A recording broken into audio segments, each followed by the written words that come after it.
Bismillahirrahmanirrahim.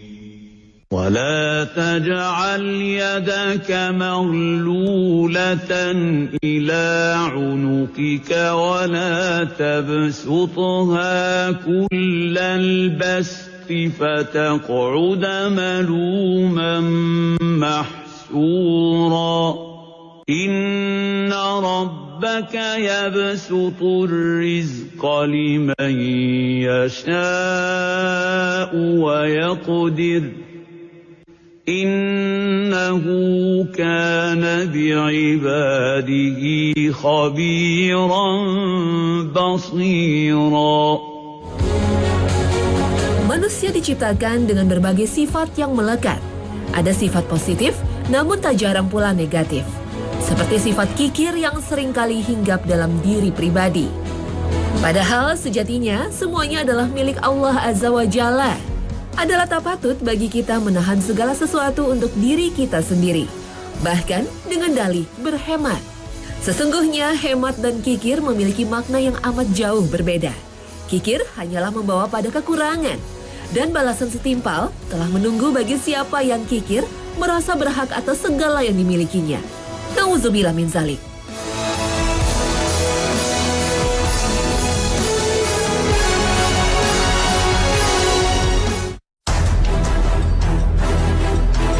Assalamualaikum warahmatullahi wabarakatuh.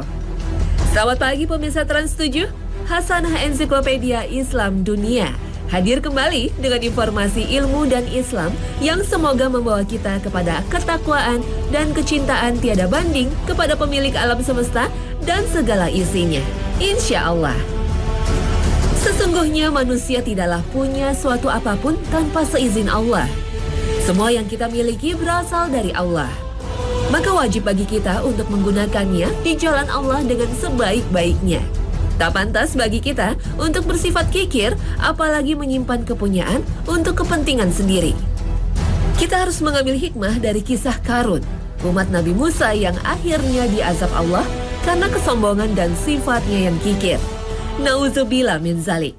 Inna Qaruna kana min qaumi Musa fabagha alaihim wa atainahu minal kunuzi ma inna mafatihahu latanu bil usbati ulil quwwah إذ قال له قومه لا تفرح إن الله لا يحب الفرحين.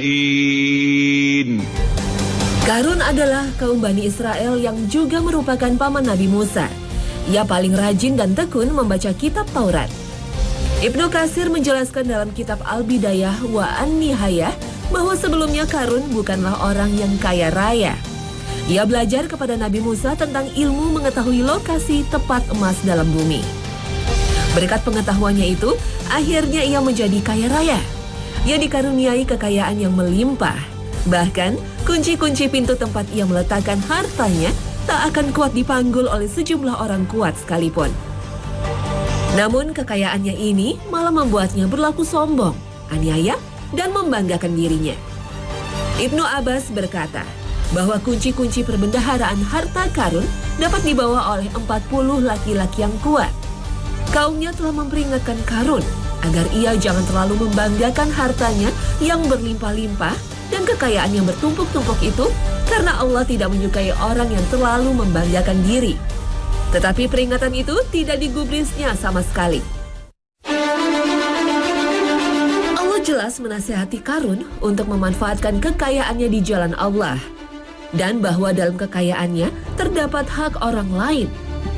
Qarun diminta untuk memberikan sedikit hartanya kepada kaumnya, namun Qarun membantah dan malah meninggikan kemampuannya. Ia menyombongkan diri bahwa kekayaan yang ia dapatkan adalah murni karena ilmu yang dia kuasai.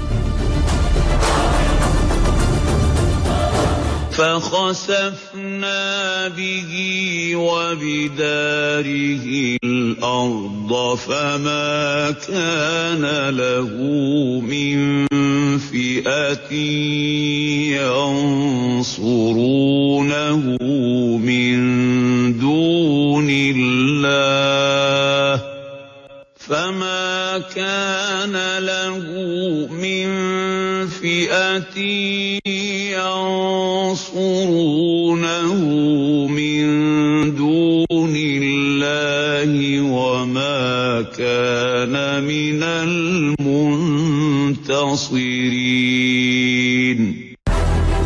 Karun lupa bahwa segalanya berasal dari Allah dan Allah bisa saja seketika mengambilnya kembali. Ia bahkan semakin menunjukkan kekayaan dan kemegahan hidupnya di depan khalayak. Sehingga banyak orang yang mengagumi dan ingin menjadi seperti Karun. Namun azab Allah jelas adanya bagi orang yang sombong dan kikir. Karun menyangka kekayaan duniawi adalah untuk kemegahan dan kesenangan belaka, sehingga tidak digunakan untuk kepentingan Allah menuju jalan yang diridhoinya. Allah menghukumnya dengan membenamkan ia beserta seluruh kekayaannya ke dalam bumi. Tak ada siapapun yang bisa menolongnya dari azab Allah. Dan kisah Karun pun tertelan bumi memberikan hikmah bagi siapa yang mengetahui dan mendengarnya.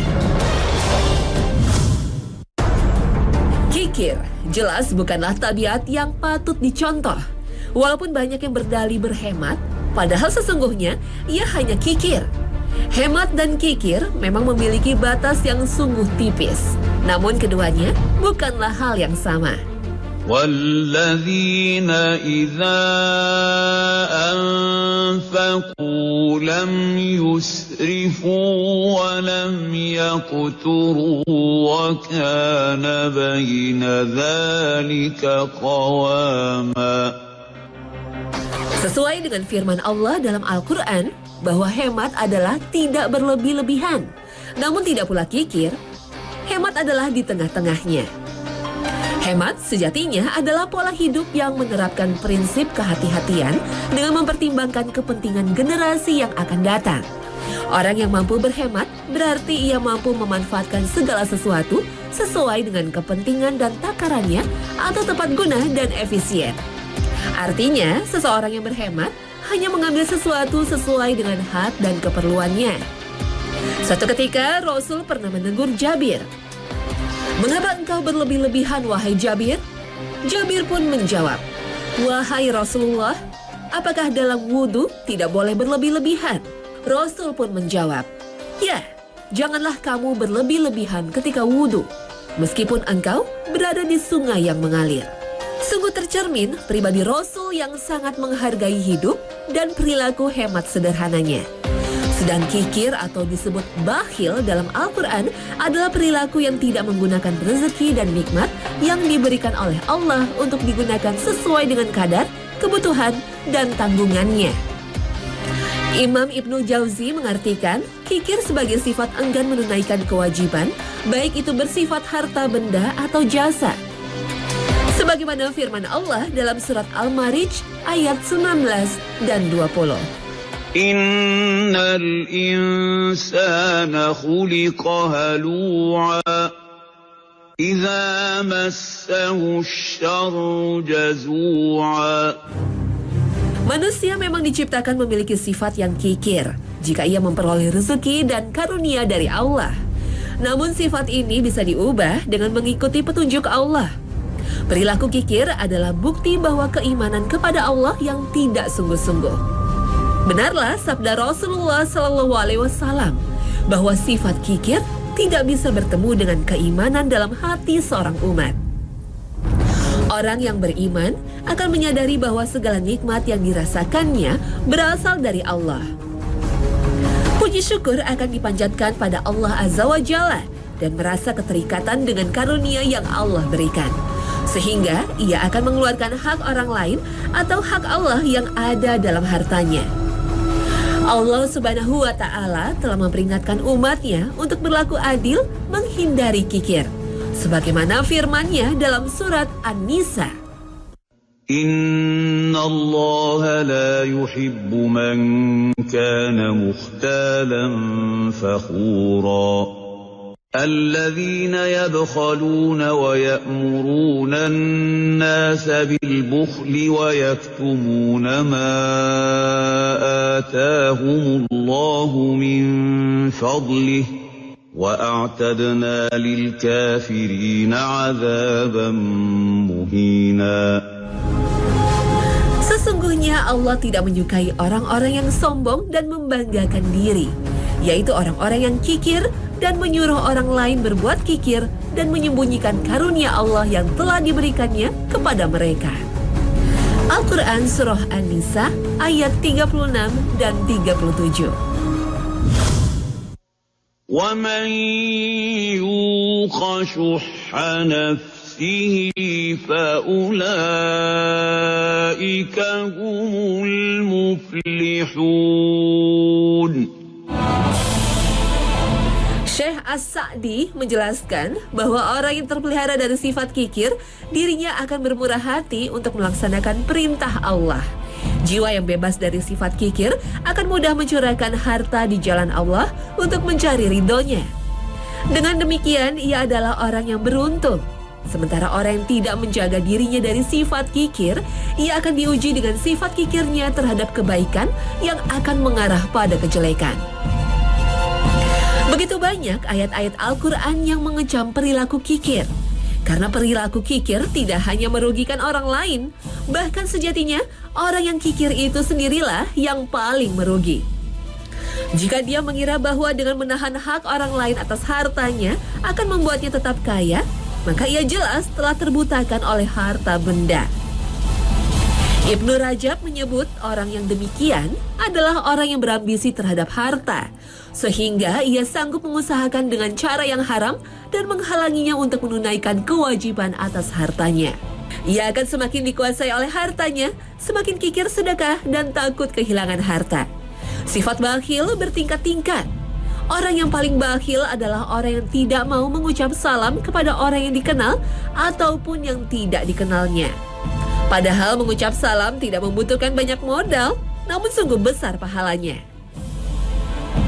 Orang seperti ini termasuk orang yang bakhil dengan kebaikan dan mencegah dirinya sendiri untuk mendapat pahala. Kebakhilan lainnya adalah tidak mengucap salawat ketika nama Rasul disebut. Rasul bersabda, orang yang paling bakhil adalah yang aku disebut di sisinya, lalu dia tidak bersalawat kepadaku. Hadis riwayat Tirmizi. Orang yang bakhil akan dijauhkan bahkan dari perbuatan yang mendatangkan pahala besar baginya. Sifat kikir akan membawa kepada kecintaan pada dunia yang berlebihan, menghilangkan sifat peduli terhadap yang tidak mampu dan membutuhkan, serta menimbulkan hobi gemar menimbun harta. Dari Jabir bin Abdillah, Rasulullah SAW bersabda, peliharalah dirimu dari sifat kikir, karena sifat kikir telah membinasakan orang-orang sebelum kamu. Sifat itu telah menyuruh mereka memutuskan persaudaraan, maka mereka pun memutuskan persaudaraan. Sifat itu telah menyebabkan mereka saling membunuh dan menghalalkan perkara-perkara yang diharamkan. Hadis riwayat Muslim nomor 6741. Astagfirullah. Semoga kita selalu dijauhkan dari sifat-sifat yang dibenci oleh Allah. Allah telah melaknat orang-orang yang kikir. Allah menjanjikan kesukaran dan hartanya tidak akan bermanfaat bila ia telah mati. Padahal harta yang disedekahkan akan tetap membawa pahala amal jariah yang tak terputus walaupun pemiliknya telah mati. Bahkan Allah menjanjikan berlipat gandanya harta yang disedekahkan. Sungguh ini bukan sebuah hal yang sulit bagi Allah yang Maha Kaya. مثل الذين ينفقون أموالهم في سبيل الله كمثل حبة أنبتت 7 سنابل في كل سنبلة 100 حبة والله يضاعف لمن يشاء والله واسع عليم. Balasan yang keji menanti bagi orang yang bakhil. Harta yang begitu dicintainya akan berubah menjadi ular yang melilit lehernya dan mengikutinya kemanapun ia pergi. Sebagaimana sabda Rasulullah SAW, bakhil itu adalah orang yang menahan hak Allah, tidak mau menginfakkan hartanya. Maka kelak di hari kiamat, harta tersebut akan diubah menjadi seekor ular jantan yang ganas berbisa dan dilingkarkan di lehernya. Seseorang yang menyangka bahwa bakhil dan menyimpan harta adalah sebuah kebaikan, kesalahan besarlah yang terjadi. Ibnu Katsir menyebutkan bahwa kebakhilan tidak akan memberi manfaat. Bahkan perbuatan itu akan memberi kerugian baik pada agama atau dalam perkara dunianya. Balasan di dunia bagi orang yang bakhil adalah kebinasaan. Seperti sabda Rasulullah SAW untuk menjauhi perbuatan syuh atau kikir dan tamat. Karena perbuatan itu telah membinasakan orang-orang yang terdahulu. Tidakkah kita belajar dari kesalahan pendahulu kita?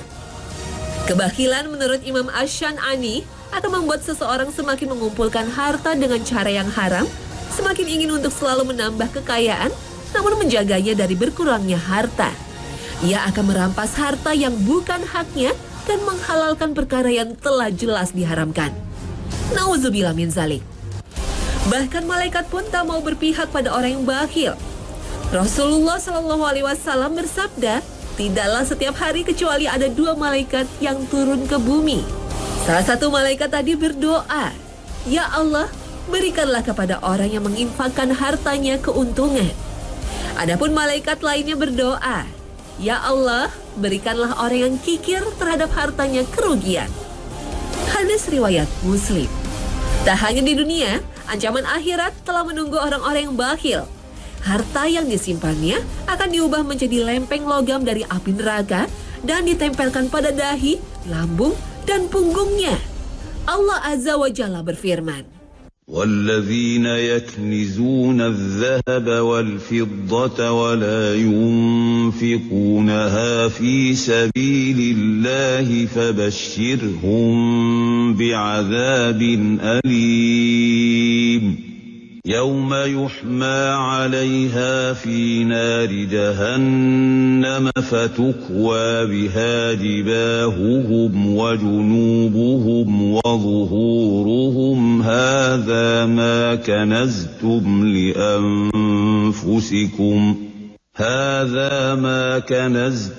لِأَنفُسِكُمْ فَذُوقُوا مَا كُنتُمْ تَكْنِزُونَ. harta berupa unta, sapi atau kambing yang tidak dikeluarkan zakatnya, kelak di padang mahsyar akan menanduk dan menginjak-injak pemiliknya terus-menerus pada satu hari yang ukurannya 50.000 tahun. Ini adalah sabda Rasul yang diriwayatkan oleh Bukhari. Sungguh celaka bagi orang yang suka mengumpulkan harta dan menghitung-hitungnya, mengira bahwa harta itu akan mengekalkannya.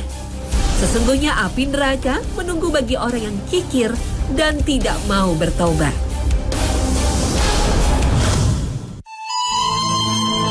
Rasulullah SAW bersabda bahwa tidak ada penyakit hati yang lebih berbahaya daripada sifat kikir. Namun setiap penyakit pastilah Allah sediakan penawarnya. Menurut Imam Asy-Syan'ani, mengobati sifat kikir adalah dengan qanaah atau selalu merasa cukup dengan apa yang telah diperoleh walaupun sedikit dan dengan resep kesabaran. Kadangkala sifat kikir timbul karena rasa kasihan dan takut akan nasib keturunannya. Maka memperbaiki sifat kikir karena alasan ini adalah dengan meyakini bahwa Allah akan menjamin rezeki umatnya. Sedang menurut Imam Ibnu Jauzi, menangkal kikir adalah dengan merenungi bahwa mereka yang tidak mampu juga adalah saudara kita, sehingga hati akan tergerak untuk memberikan sebagian harta kita yang merupakan hak orang tidak mampu dan membutuhkan. Sifat kikir bisa dicegah dengan selalu mensyukuri segala kelebihan yang Allah telah berikan dan menyadari bahwa harta benda adalah fana, tidak akan bermanfaat kelak di akhirat jika tidak digunakan untuk jalan yang diridhoi Allah. Yang terpenting selalu berdoa agar dijauhkan dari sifat kikir, seperti doa yang diambil dari buku Ad-Du'a min Al-Kitab wa As-Sunnah. oleh Syekh Said bin Wahab Al-Qahtani. Allahumma kini syuhan nafsi waj'alni minal muflihin. Ya Allah, hilangkanlah dariku sifat pelit lagi tamak, dan jadikanlah aku orang-orang yang beruntung.